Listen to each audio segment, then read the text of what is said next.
Hi, I'm Dan Chambers of Chambers Law Firm. In this video, I'm going to talk about an important change in federal law called the First Step Act. Now, the First Step Act was passed in 2019, and it's changed fundamentally in several ways how federal sentencing works and how the Federal Bureau of Prisons has to administer justice and deal with its inmates.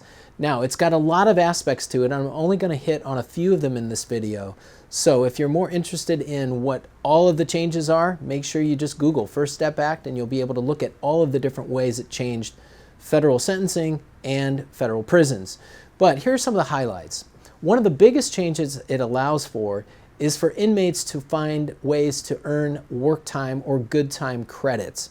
Now, previously under federal law, defendants had to serve almost all of their sentence and had very few opportunities to try to shave time off through learning a vocation or completing certain rehabilitative programs.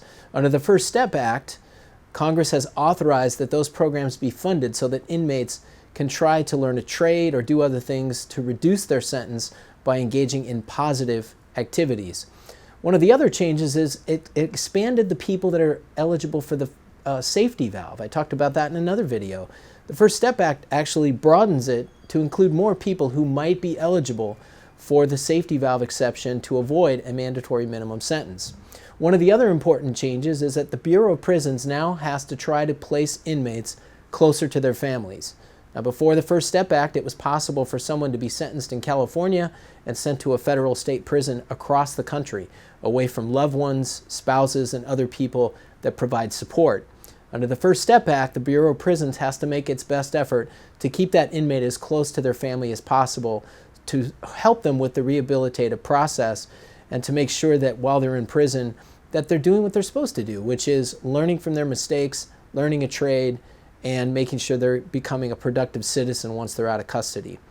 The First Step Act also reduces mandatory minimums for certain federal crimes, especially drug crimes, and there are some other important aspects to it as well. Now, if you're facing federal criminal charges, make sure you call Chambers Law Firm. We can walk you through all the different ways that the First Step Act, the safety valve, and these other criminal justice reforms may help you in your case. We always provide a free consultation. Please give us a call.